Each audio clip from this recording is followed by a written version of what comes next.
I have Jarrod, Tim, and Elliot from Future Corp. Welcome, guys. Hey, Hello, Ben. how are you? I'm good. How you guys' days been? Yeah, it's good. Yeah. I had to work till 9, which sucked, but Yeah, work blows. this is cool. I slept all day, so it was alright. Rub it in. So, we're going to be talking about their new album, Another World to Consume, as well as other things. So, we're looking forward to it. Start off, tell us a little bit about the sound of the band, because it's not like I can say, hey, you guys are a thrash metal band, because you guys are prog, but you got a lot of stuff going on. So, describe for the people listening at home, and they'll hear a little bit later.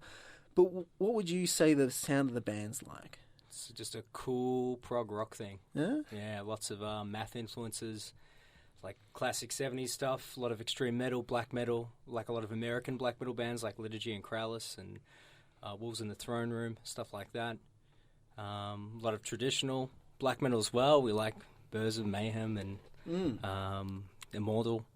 A lot of screamo and hardcore punk sort of stuff as well. We have like a lot of things that we like, even outside of metal and rock.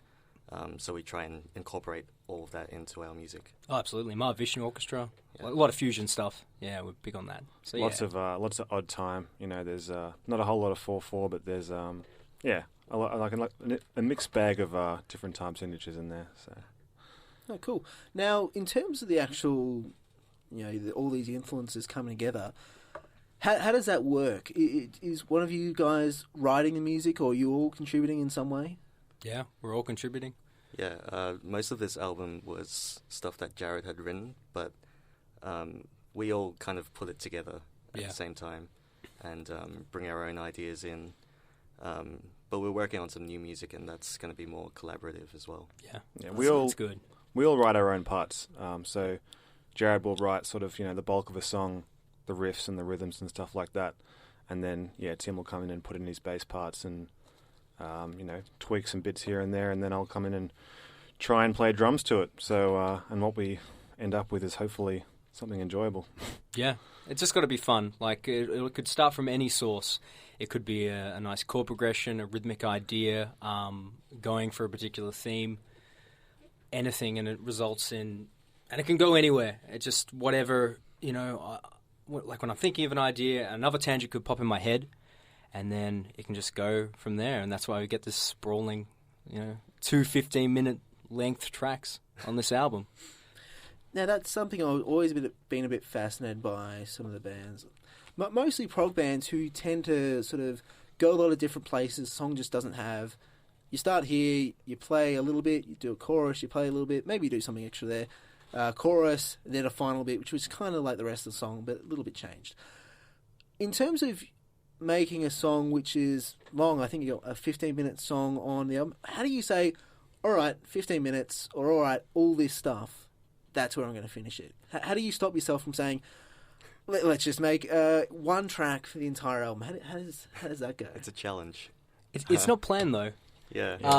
Really, we had this theme, like essentially it was a chorus, and it occurs pretty early. And that song starts off a pretty standard song form. It's got an introduction, ends up in the chorus. There's a verse. You play the chorus again, and then it goes into this. It just develops. But then I'm like, I want to bring back that theme. It's so tasty, and we reprise it somewhat in the middle of the song, and it's with a variation. But yeah, it's got to come back to that, and it brings it back to it. Comes full circle. So that. In trying to come back to it, I've gone to all these different places and I had a lot of things that I wanted to say and a lot of riffs, and then that's pretty much how it became 15 minutes. Oh, nice. Now, we're going to play a track in a minute or two. But before we do that, tell us a little bit about the history of the band, because I tried to do a bit of research on all the bands that come in, and I was kind of a bit fascinated by how the band has developed, not just musically, but actually the band, because you used to basically be the same band in a sort of way, but had a different name. Tell us a bit about that. Yeah. Well, the band kind of started off with me and Tim essentially writing together. It wasn't a band at that point in time. Yeah, that was back in like 2011. Yeah. We both met at uni playing music together, and we started writing, and I don't know, I don't think I couldn't commit at the time to the band, and so it started with Jarrod and Elliot, who knew each other from high school. Old pals. And then I asked Julian to play, who played bass, and then we got a vocalist, and we were called Heisenberg, because it's great to appropriate a popular TV show. It's going to actually go real far. It's really unique. There definitely isn't 8 bands called Heisenberg already. So No, it's a great idea. Well, some are good. There's a good Italian screamo band called Alan. Yeah, to clarify, like, you know, I know it's like a metal show, but like when we mean screamo, we don't mean My Chemical Romance. We mean good stuff. Yeah. No, actually, it's funny. Like I'm half one of those kind of guys who would say, "Oh, hardcore, it's terrible. It's all terrible." Yeah. But the other half, I actually like screamo and like a bunch of decent screamo bands. Yeah. There you go. Bet everyone does who's listening right now. No, probably not. We do. So, another world to consume, because there wasn't a lot of like press around this. I kind of had trouble establishing whether this was the case. It's a concept album, yeah. Kind of. Is it? It's got a theme. Yeah. It's got a theme. You talk a bit about that theme, because you know, as much as I would like to say, I listened to the what you were singing about. I was yelling about. I don't tend to listen to lyrics, to be honest. Yeah, same. Waste of time. You could be listening to cool riffs. The lyrics were actually written like midway through recording the album, because we had some lineup changes and Jarrod had to fill in for the vocals, so we had to pause the recording process, and we all got together and just came up with all these lyrics that a lot of it has to do with like the environment and just a critique of our society right now, because that's what we all think about all the time. So when we came together and wrote these lyrics, it was like it was fast because we had to get it done on time. Yeah. But I think we were all pretty proud of how it turned out. Yeah. We had some stuff already there, because I'd done on a live recording, I'd improvised some vocals that we had for this gig at Gasso. So Multivac was done, then Elliot wrote a song about that based on an Isaac Asimov tale. Short story, yeah? Yeah, By that him? was... so the second track's just based off like a science fiction short story, really. And, a lot of the lyrics were written by Tim, though. Probably about 60-70% were sort of Tim's input, so, yeah. Yeah. I can't remember exactly how much, but... Oh, I've counted it. I've counted every word. Yeah. Okay. 474. That's 60% when I check. So is that a concern of you? Do you have any specific concerns about the environment, like global warming? Yeah. Lack of species decline, all those sorts of things? All of those things, because it's all connected.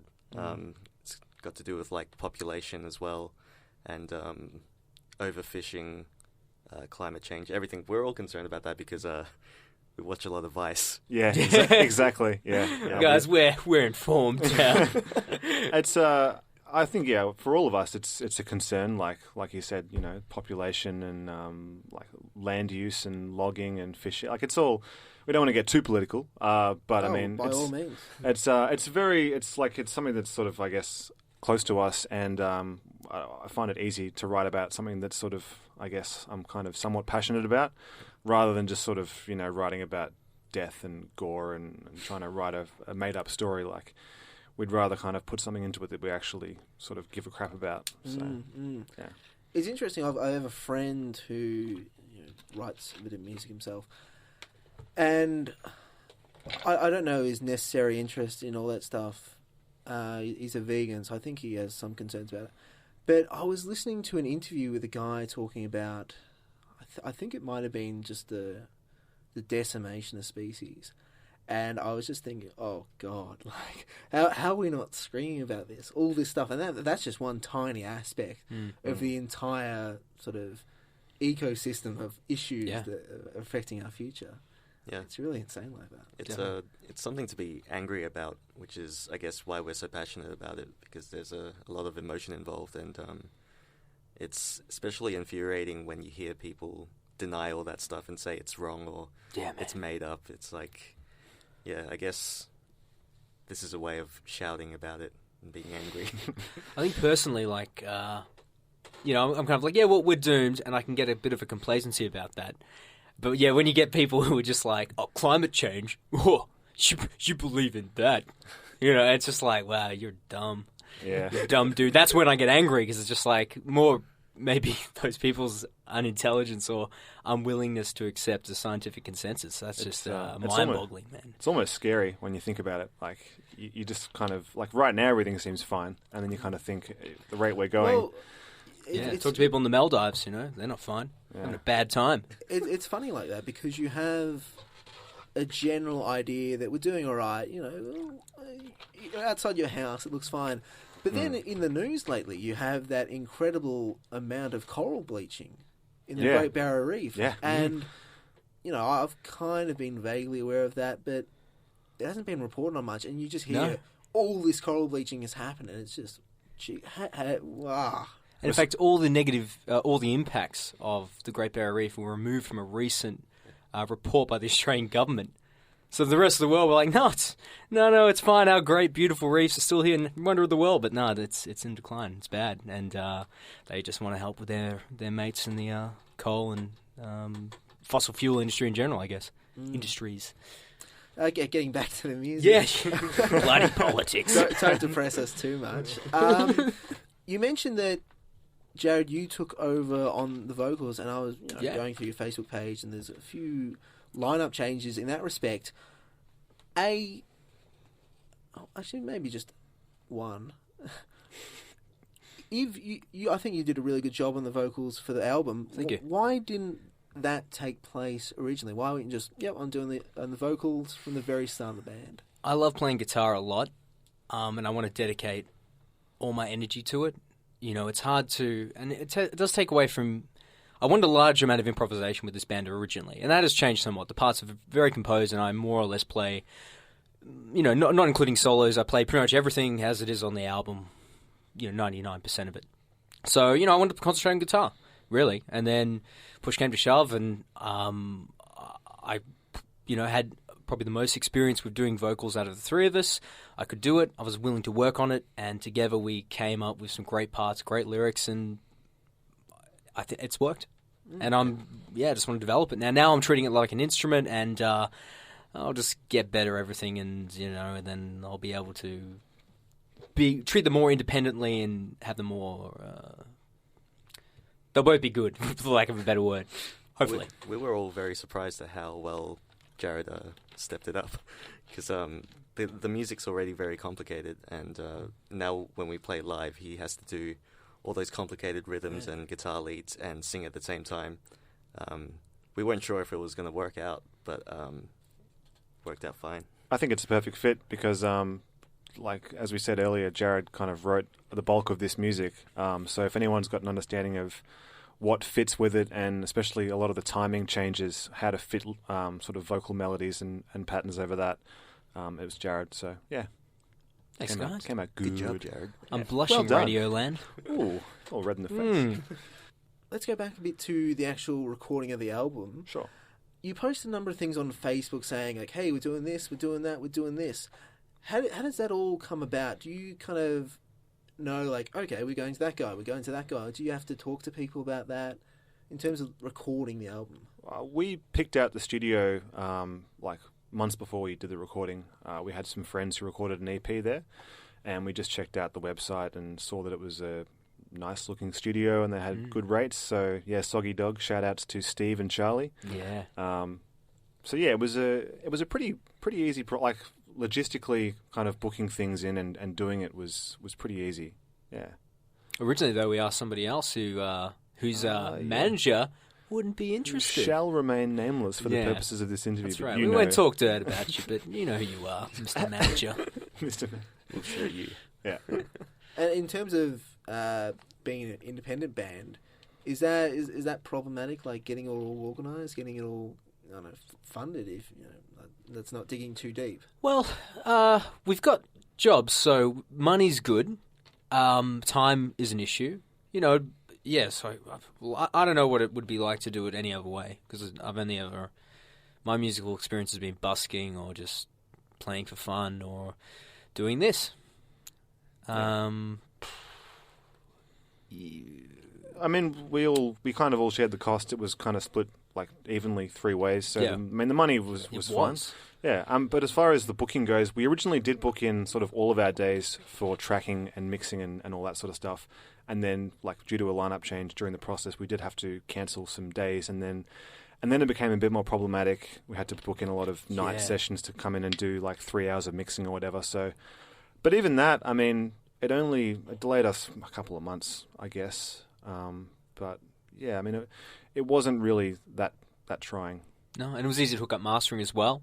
Joe Carra from Crystal was amazing. And yeah, seeing him, I was just like, man, this guy's great. Yeah. So yeah, well, that was easy, really easy. And in terms of like, do you also mean in terms of booking gigs, how we run otherwise outside of the recording the album? Yeah, just generally, yeah. Yeah, I mean, it's hard as an independent band to, I don't know, I assume there's all sorts of perks when you're on a label. You know, that label has contacts and they're able to organise certain things that we, unfortunately, are not privileged to have. So it's hard to find other people that are willing to do it. You need to have that momentum, and we're getting there, and we're building it up, and you know, in time, hopefully, we'll get those nice perks that those other people have. The upshot is that being independent, we do have complete freedom to play whatever show we want, wherever we want, whenever we want, and we can say and do whatever we want. So, yeah, there's pros and cons to both situations, I suppose. In terms of, for the people out there who don't really know, so you record the actual instruments, your vocals. Mm-hmm. What exactly does it mean to say, all right, we're mixing this, we're mastering this, all that stuff? What does that add?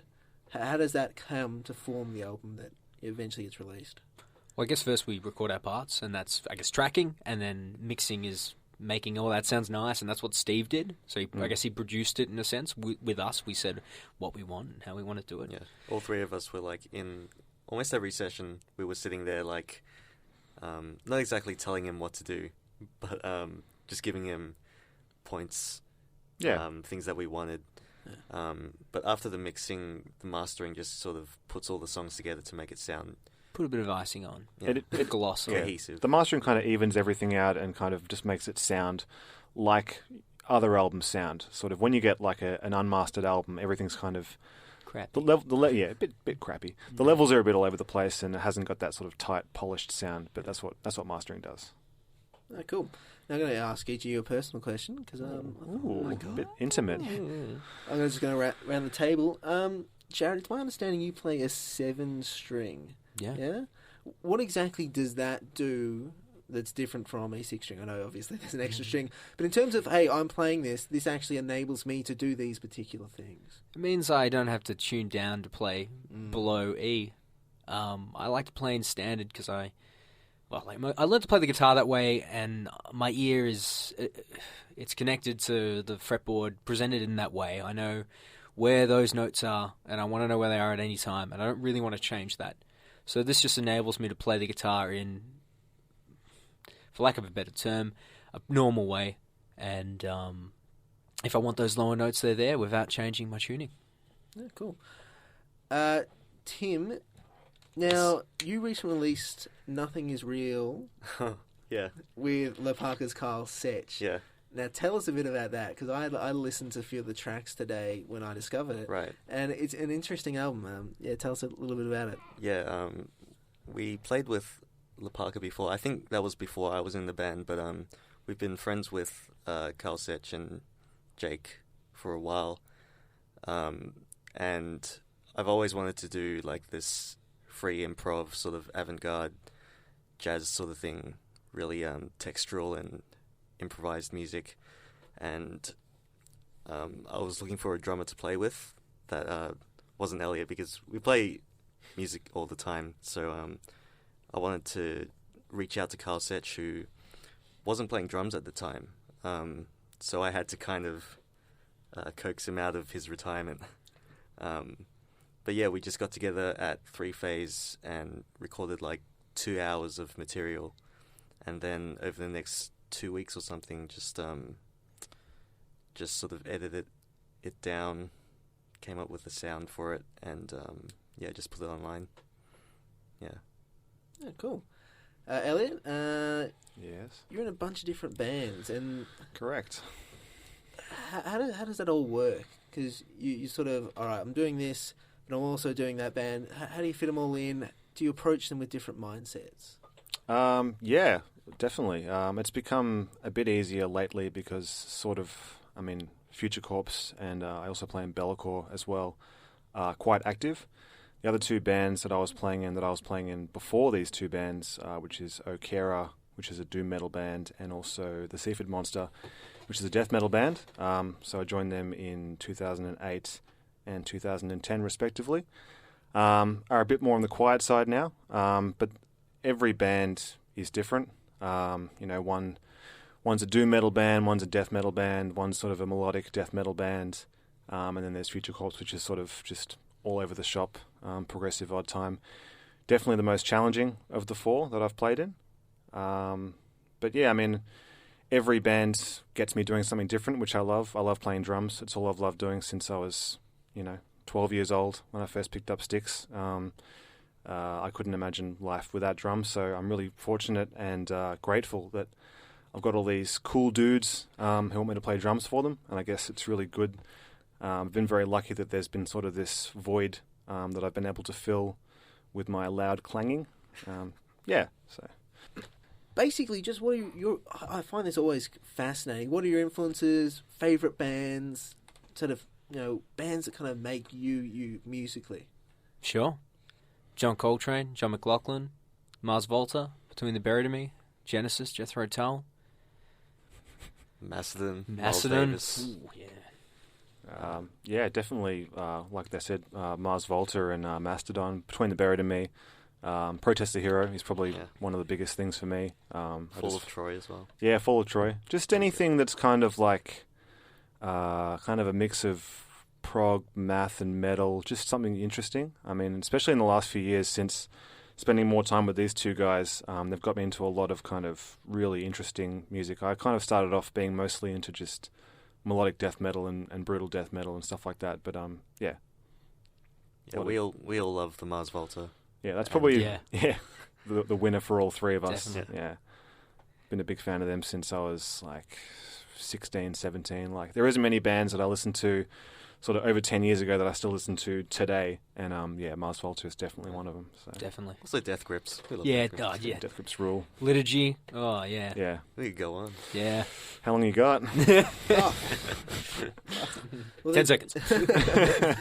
Well, it's interesting you mentioned liturgy, and I think earlier in the show you were talking about... Kraulis?